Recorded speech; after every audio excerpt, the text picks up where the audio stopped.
I posted the video trailer to the movie Don't Worry, Darling. Every woman needs to watch this movie.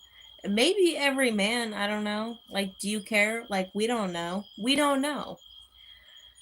This movie is so profound because women are not crazy. Like, a lot of them are weird and like alien, but you need to read the Bible that explains alien women, right? We're not talking about them. Okay? Because women don't have duality. They're either freaking normal or not. Okay? They're either worldly or not.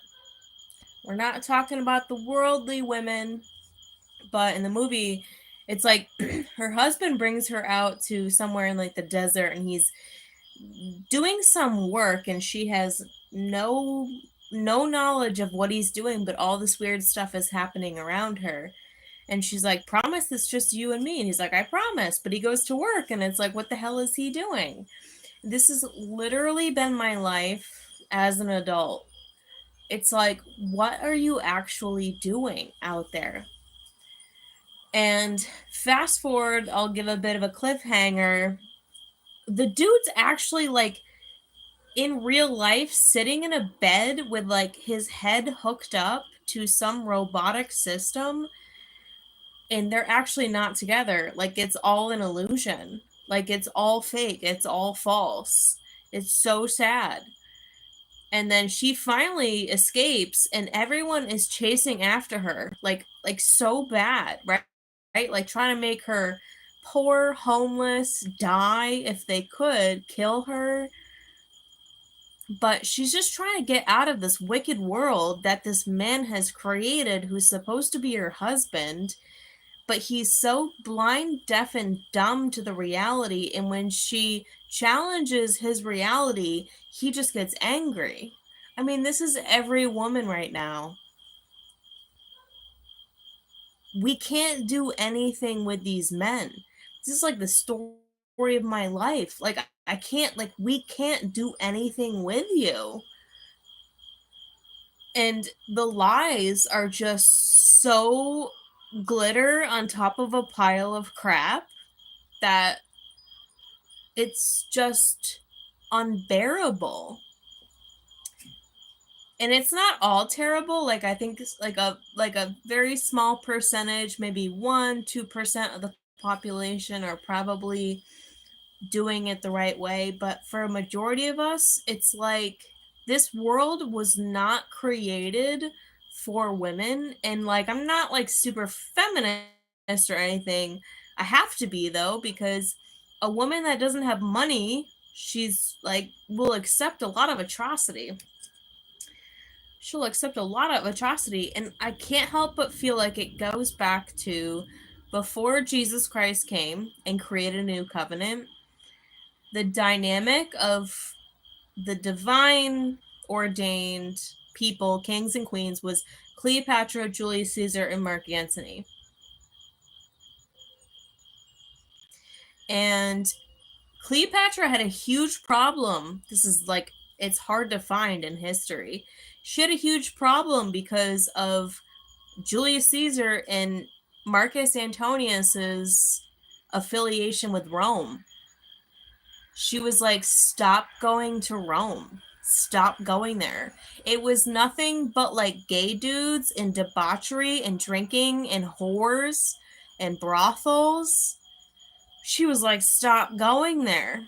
You know, and that's maybe how Julius Caesar came to his demise, was because perhaps he wasn't listening. Perhaps he wasn't doing what she told him to do, what she was convicted in the spirit for him to not do. He kept going back, and then he'd come back, and then a bunch of people friggin' killed him. You know? And then her second husband, Mark Antony, just kept going to Rome. And he stayed in Rome, right? Because there was so much pain from the destruction, from the loss of the Battle of Actium. Because they lost at the Battle of Actium with their military after Julius Caesar was assassinated, right? This is like kind of like God is like taken off the planet again. It's likely that Old Testament God was like Julius Caesar. And Mark Antony wanted to spend all his time in Rome because it was a distraction, right? It was like alcohol and sex and debauchery and nonsense. And Cleopatra was like, just deliver a message to him that I died because it's like I'm already dead to him. And so they did. And when they did, delivered the message, then he killed himself. He killed himself because he thought his wife killed herself. But she was really just so mad that he was spending all his time in this debauchery, in this alcoholism, that she was like, I'd rather die. History repeats, doesn't it? It's exactly like in the movie. And it was like, you're tethering me here. I would rather die. So when he died and she got the memo that he died, that she killed herself naturally. Why the hell? What the hell else does a woman have to live for if it's not for her husband? We have nothing to live for. Like, we're just biding time. Like, we're just freaking passing time. It is such an unnatural life to a woman to live in a lie and to not have anyone to take care of and to have life just be dead and destroyed, and maybe death and destruction needs to happen, but hey, good for me because I won't. It's like we won't live in this lie. We won't allow this stuff any longer. Very sad story. And history repeats, and it's repeating, and it's exactly the same thing. And then Jesus came 30 years after, and he started a new covenant. And it's a continuation of the sins of Adam and Eve, right? It's like ending that. And so in this late hour, it's no wonder that all your social media, all your focus, all your attention is put on the harmony between men and women, because that's exactly what's happening right now. I hate all religion. I won't be Luciferian. I'm not going to join a Christian church where people act like assholes. I hate the Muslim faith. Those people are just indentured servants, and they cater to strange women because their book doesn't teach them anything to protect themselves from strange women. It's like this world, at the end, it was like God's redemption, the Father's redemption. The bride of Christ was like, we're not going to do this anymore, dude. This is everything right now. The Jewish religion, I don't know, those people got their own thing going on. Like, dude, I just whatever. Like, whatever. They're so secure in like whatever they're doing. I don't understand. Most of them have really bad personalities, and a lot of them hate me. So I don't know. It's like they meet me and they hate me. It's like, okay, so like weird. Okay, whatever. I guess maybe I'm a pure blood Nazi. I guess. But you know what? We need to exist also. And like also you killed my entire family in World War One, but we all came back. So, redemption is on the horizon. And if you can't get with that, I guess, that's on you. Like your lineage ends here. For the juice, grape juice, small hats, but it's all screwed up. It's all effed up. But you need to watch that movie. Don't worry, darling. Like every woman right now, it's like, nope, no, dude, your lineage ends here. Like we're done. That's it. And good for us. Good for me.